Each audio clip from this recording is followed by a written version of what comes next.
So it looks much the same. We've got two oscillators here, but we've also got a sub and a noise oscillator here as well, so that kind of gives us a bit of oomph.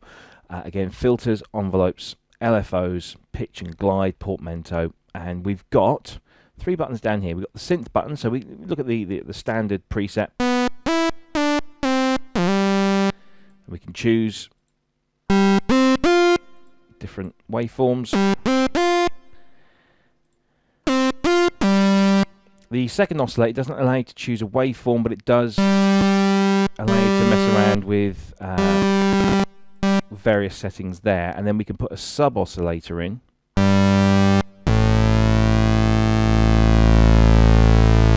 And also a noise.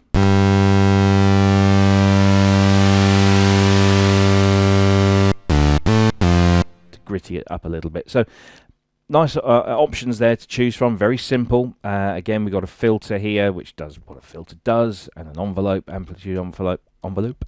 LFO, we can choose from the standard set there, and also we can synchronize it. We can mess around and apply it to the mod wheel. So if we just pop that in there and get...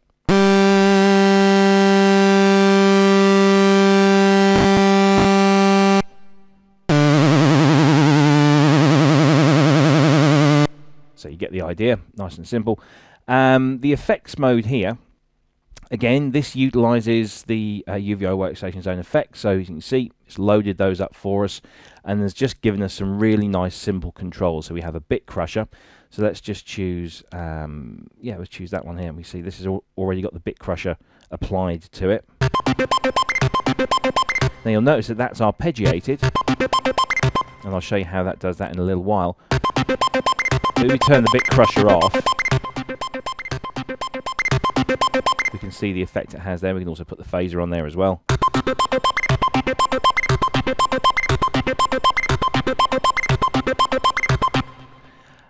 Got the delay and the sparkle, and they've all got, you know, very simple controls, but everything does something, and it's very noticeable. But you'll also know that, or hear that you've got an arpeggiation going in, and that's where the phaser comes in. Now you might be familiar with the arpeggiator. Let me just call that up. That comes with UVI Workstation, and looks like this, and allows you to kind of draw your arpeggiations in, and then you can mute certain parts and take those out of the equation. Like so. Well, what they've done here, and let me just disable that, is if we go back to the instrument itself, they've built that in, and you've now got this pattern that can also, you can change the groove on it as well. So if we, let's choose this down here.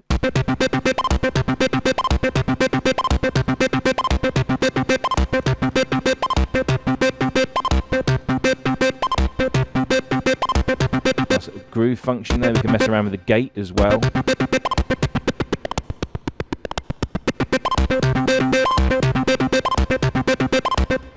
And we can change through the resolutions, and so it's a really cool little arpeggiation part of the synth, and really works really well with the monophonic synth, of course. And then you've got your record functions here, so you can play the notes in yourself, and you can do it step by step. Okay, it's does exactly what it says on the tin. I think it's a very, very interesting aspect to this monophonic synthesizer. So what, again, looks very simple with UVI, and I keep saying this about their stuff. What initially looks very, very simple is in actual fact quite deep and complex. I like that. I like that. I like power that's easily accessible. Right, let's go back and have a look at Drum Shaper.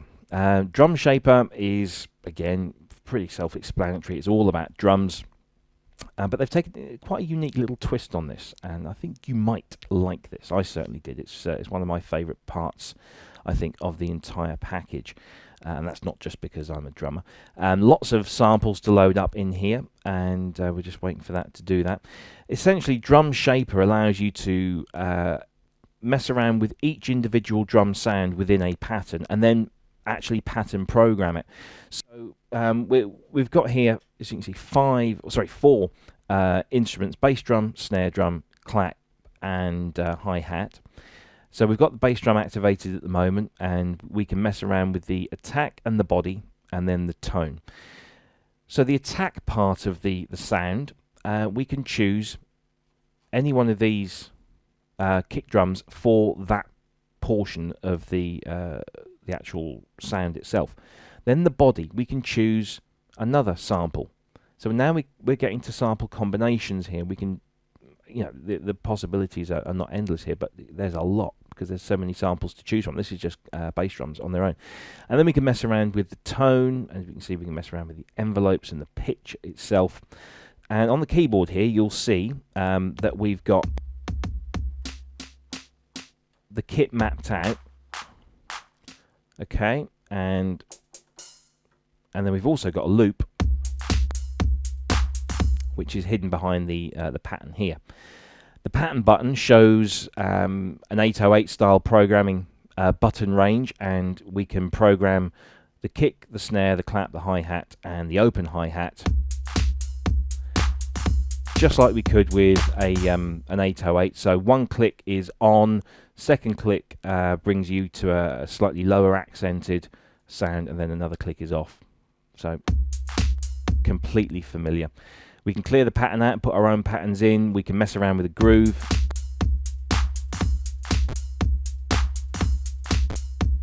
There's even this cool little thing with a clap shift as well. Just puts it a little bit off the beat, and just a smidge on either side, and it can just jazz things up really nicely. Let's have a quick look at, so that's the bass drum. There's the snare drum, similar but slightly different. What we have here is we have two sounds, sound 1 here and sound 2, and then we have the main sound. So again, we can choose from 3 different samples, mix them together, some global filter functions here, and then the tone function as it was on the bass drum here, so we can mess around with the tone. Same goes for the clap, where we've got 2 claps, and we can choose which samples we want to use, and then mix and mash them up to get our own very unique clap sound. And with the hi-hat, we have closed, open, so you can choose the sounds you want to use for that. And of course, there's so many to choose from. And the Electro is basically a synthesis portion of it, so it tunes your hi-hat a little bit, messing around. And they've each got individual volume controls. You can solo them, you can mute them down here at the bottom. It's a really cracking little drum looping program tool. There's not more you can really say about it. At the top here, a very interesting, useful part here, where it shows you how you're making your sound. So this is the attack portion, the body portion, and the tone. So this is the methodology that's used. Same with the snare drum. So it gives you a nice little map of what's going on. And then the clap and the hi-hat are pretty simple anyway. So that's the drum shaper, and is very, very useful. And let's give you an example here. So we've got a kick drum right about here. So we can change the attack and the body of the sound.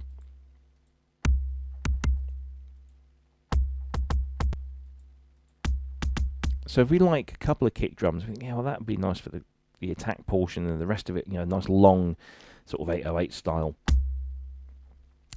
stuff that hangs around.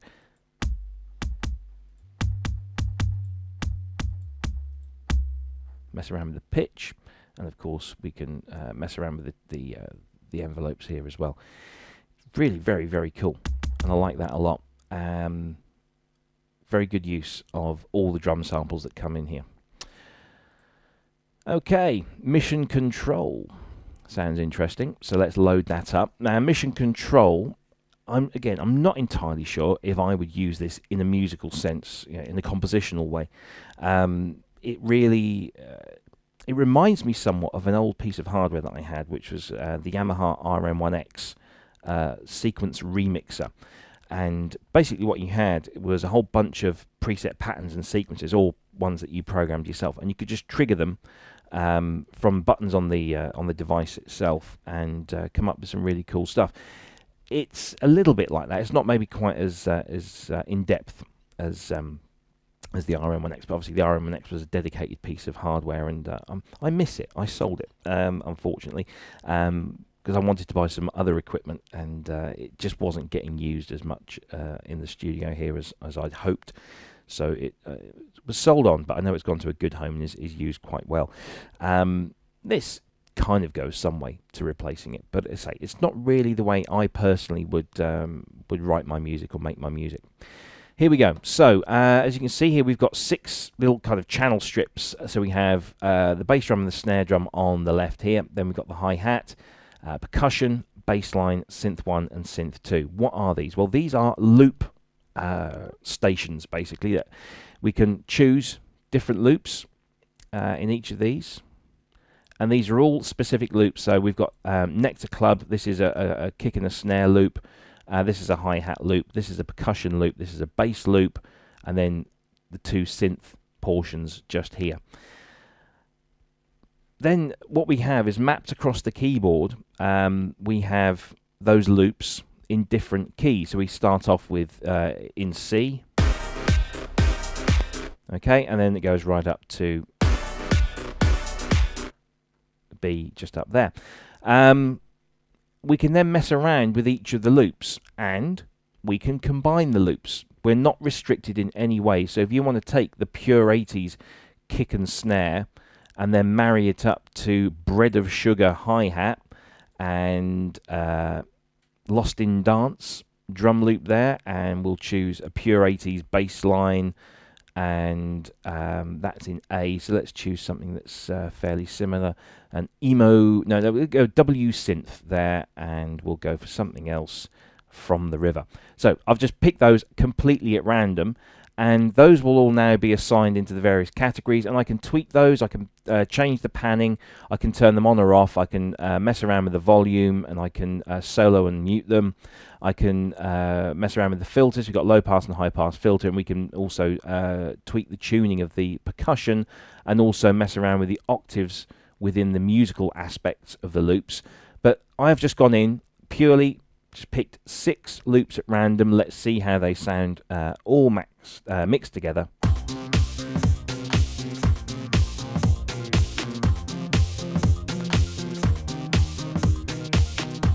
Doesn't sound too bad, not perfect, but you know, this is entirely your choice, and we can go through and we can solo some. Let's turn off the drums and hear what the musical stuff is doing.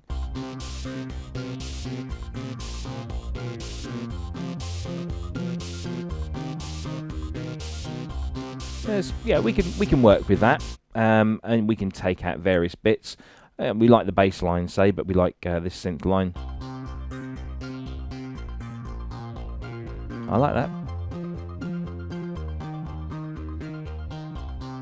Let's say we bring in the kick and the snare again, and the percussion.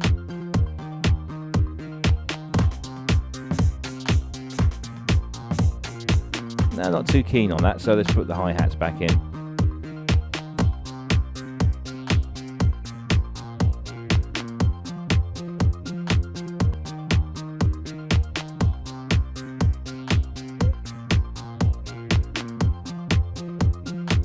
And we can increase the tempo by just tapping on here.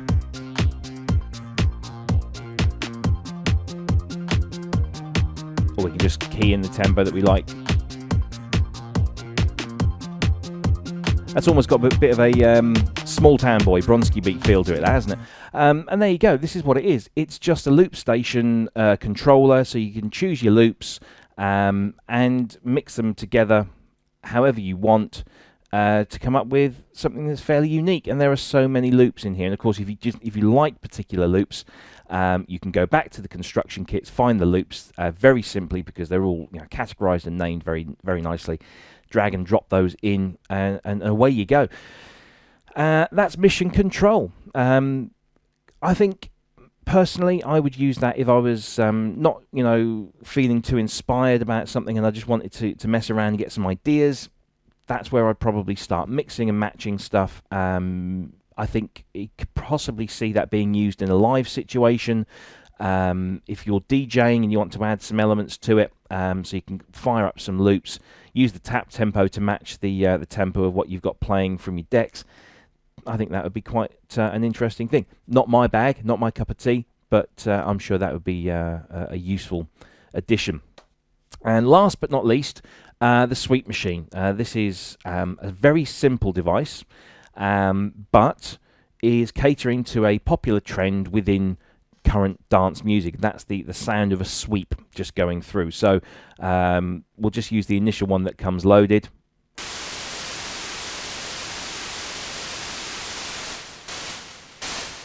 It's just white noise, but what we can do is we can mess around with the sweep control here and let the sweep kind of evolve over some bars. So let's different types of noise you've got here: white, pink, brown, blue, violet band, sample and hold, and Rossler and Lorenz in there as well. We've got some sub noise and some metal noise, and we can choose different settings.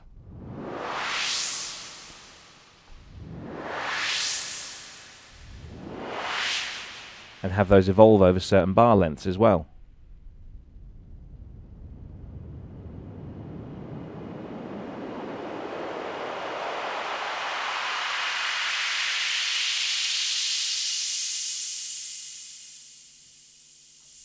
Flange control, sub noise in there as well.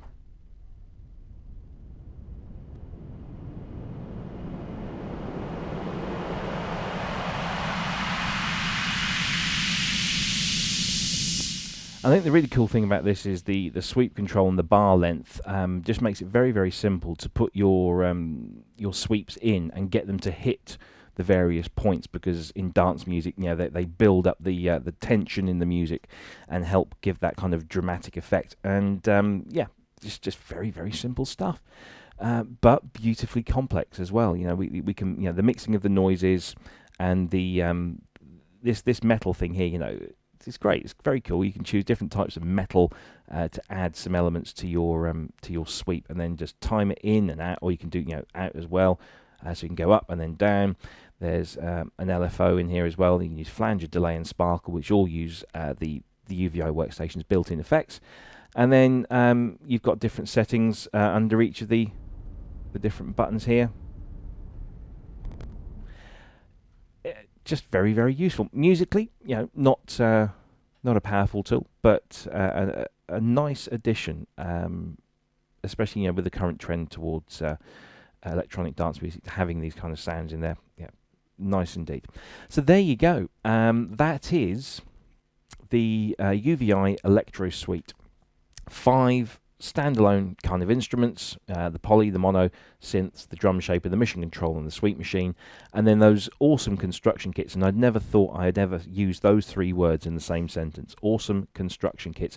And the reason they are so awesome is that not only are they beautifully categorized, but the fact that you can go right down to the element level of each of those kits and pull out the loops or the individual sample hits and use them wherever you like. You don't have to keep them in the UVI workstation. You can just audition them, tweak them, drag and drop them out of the application and use in the application of your choice. Is it worth $199? Yes, because there is so much in here. You would pay that for a good sample library, and this is an exceptional sample library, along with some instruments as well that just really, you know, if electronic dance music is what you do, this is an incredibly useful device to have. The UVI workstation itself is free. It's a hefty 4 point something gigabyte download, but it's well worth having.